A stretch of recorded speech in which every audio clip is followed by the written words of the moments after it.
It's an enormous part of the Victorian heritage of the city. First impression I got was how glorious the space was. The building was constructed in 1873. And the first thing to go up in the first place was the smell. It was appalling. Hustle and bustle and people running about the big boxes and shouting prices, and it was quite hectic. It was a place of awe for somebody my size and age. When it opened in 1986, it was deemed as kind of Glasgow's answer to Covent Garden. It's also a tremendous space for artists. It's very inspiring. The light is fantastic. It's one of those iconic buildings that most Glaswegians know about. The Briggait itself, the name actually really links back to the history of the area, being on the Briggait or the Briggait, leading from Glasgow Bridge into Glasgow itself. This part of the city down by the Clyde is obviously where the fishermen used to reside. The main part of the town was up by the cathedral, and that's going back to medieval times. By the 19th century, as Glasgow was expanding, you needed to have a regularized market economy, and you needed to have locations for the meat market, fish market, clothes market, etc. And this was the natural home for that building. It occupies the site of the old Merchants' Hall, which gives you that connection between fishing and Glasgow's mercantile past. A short history of the Briggait starts really with where it is, on the banks of the Clyde. The building we now know as the Briggait. It started as the old fish market, built here in 1873. It was extended twice in the 1880s and again in about 1903. Originally the merchant steeple, which was adjacent to the main hall, and then eventually it was engulfed by these extensions, but always the steeple has been the key landmark for this building. The market itself was quite grand. There's a big gallery, and a big, beautiful Victorian wrought iron steelworks round about it, and the offices were all up there, and they had an open sales area there with all the stances and the names up in Victoriana writing. There'd maybe be about, 25 or 30 stances, and there was a road went right through. I think initially there used to be the horse and carts would actually drive through there and bring the stuff off right in off the street. So I was about 14 and a half when I started as a delivery driver in the trucks outside, and it was a place of awe for somebody my size and age. It was all adults and hefty big men and fish. And the first thing to go up in the first place was the smell, because I wasn't used to a fish market, and the smell was appalling, but I gradually got used to it. I was here for about 2 years. Well, my dad worked in the fish market. It was just hustle and bustle and people running about with big boxes of fish and shouting prices, and it was quite hectic, really busy place. Lots of people going about buying fish and trying to sell fish. There was fish and smell and water everywhere. You used to have cuts in your hands as well, that when you were doing the fish, especially the herring, had salt through it. You used to get all your fingers all chaffed and cut. The good old days. My father really started working the trade when he was a small boy. Him and his 9 siblings stayed above the market. There was flats above the old market, so naturally they all got involved in one way or another in the fish trade. We used to have big bags of salt, hundredweights of salt, that used to deliver to the restaurants as well. That was to keep the fish fresh. And now being a wee boy at 14 and a half, I could do anything according to my attitude. And I threw this hundredweight of salt across my shoulder to carry it. And because the bag was bigger than the salt moved, and I lay flat out the street in the front there. The 2 big fishermen came up and lifted the bag of salt off me to get me back off, you see.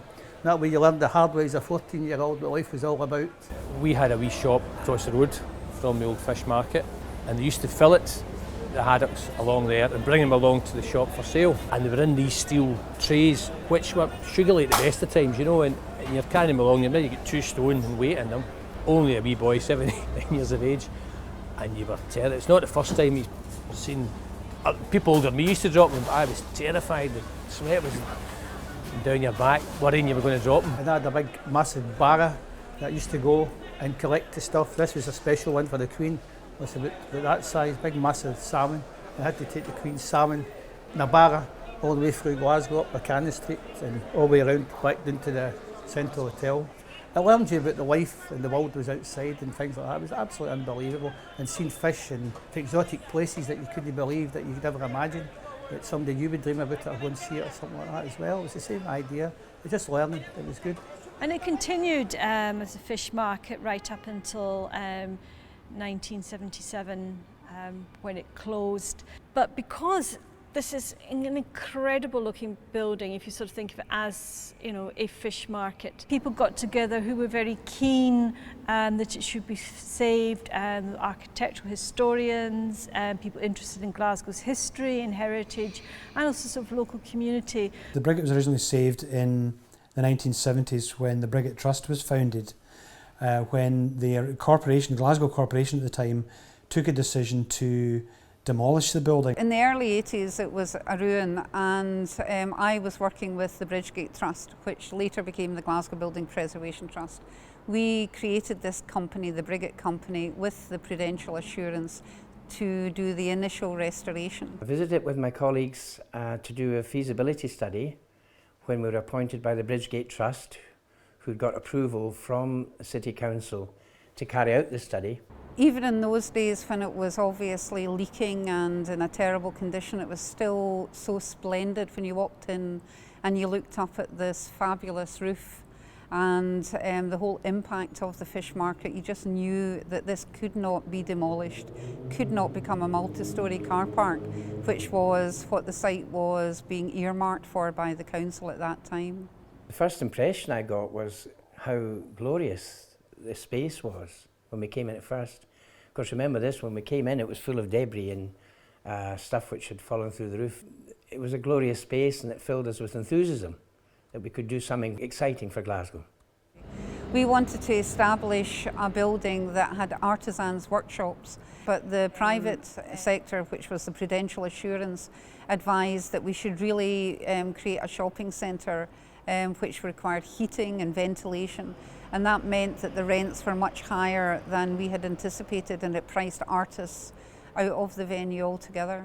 My first kind of memories of the Briggait was actually when it first opened in 1986, and I went down there one Sunday afternoon with my mother just to see what this new venture was, because it was deemed as kind of Glasgow's answer to Covent Garden. The Briggait was quite posh as a shopping centre.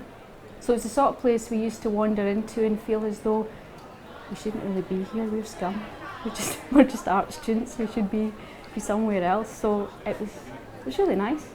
In the area directly behind me, it was like a kind of retail centre. And so there were lots of small shops doing speciality crafts and arts and things like that. And in the section just over there to the right, there was a farmer's market. If you walk along the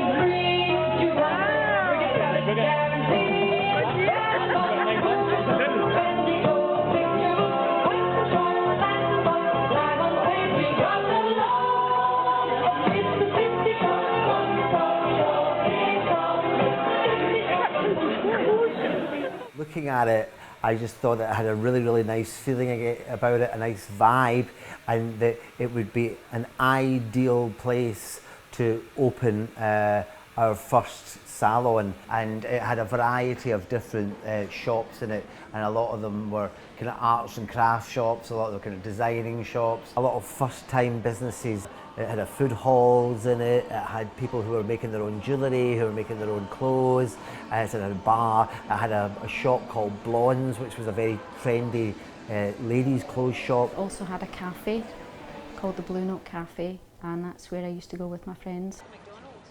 I think they specialise in fish, and that's the reason why people came here, because the Briggait is slightly out of the way and it's off the beaten track. And so people coming to that cafe came because it was a speciality cafe. The shopping centre, because this is quite dislocated from the city centre, just didn't work. And so after about 4 or 5 years, I think it was, it closed. I was invited to Glasgow, which was going to be European City of Culture, and I was invited by the 1990 team, to come here and create festivals and events. Well, the first thing I did when I came here is in this room here and the room behind it, we turned it into a club and we organised a whole series of events. But apart from that, it really wasn't used until WASPs decided to have a look at it and reinvent the original concept, which was artist studios. I first visited the Briggait in March 2000, and we were looking around Glasgow for a building to use to decant our head office and around 50 artists whilst we were redeveloping another building in Glasgow. Well, when we first found the building, it was really neglected. The stonework was all painted, and if left unchecked with the water coming in, it would have all crumbled away, and all the wonderful detail, the architectural detail that's there, would have been lost. There was water coming in the building, the roof wasn't well maintained. It was basically an empty industrial building with very little in it. So it was really not something that you could use and occupy very well. And it was a long journey of slowly building political will, speaking to the city. And I worked with the council at that time and was very happy to promote the transfer of the lease to WASPs so that they could raise the funding to create the artist studios. A lot of money had been spent on it in the first restoration to make it safe for the future. And so therefore WASP coming back in meant that it would be here for a long, long time. I came to the Briggait directly from college, so this was my first studio space. And I remember when I got the studio, I was so excited because it was like a dream artist studio. It's got a skylight, it's got a window, it's a really nice space. I love the building, and I did have that association because 25 years ago it was a big part of my life, and because I've got all those memories from my college days, people always say they're the best years of your life, and they were. I was actually really exciting to be told I had a studio here. I kind of thought I was going home, you know. I really like the Victorian industrial architecture. I felt that it had some real connection to the city and the working past here that appealed to me, and I knew that I'd find it an inspiring place to work. The building's quite imposing. I think it's a really beautiful building. I absolutely love walking through those gates and walking into the main atrium because it's so beautiful, and I always feel quite privileged that this is where I get to come and work. I think that the Briggait has influenced my work in certain specific ways for sure, because for example the last exhibition I did was especially thought out for the space downstairs, so I might not have done that work at all had I not been here. So in that sense it's definitely been a big influence on me. A building like this, Victorian, fish market, now used for the creative arts, its metamorphosis is actually symbolical of Glasgow. Post-industrial city, what is it now? It's a major cultural centre. It's only bricks and mortar. It's the people inside the building who are more important than that. But we, as on the physical side, were able to get the funds together to provide this space so it can be used for creative purposes. I think most people in Glasgow would agree that buildings of this nature are hugely important to tell the story of a city.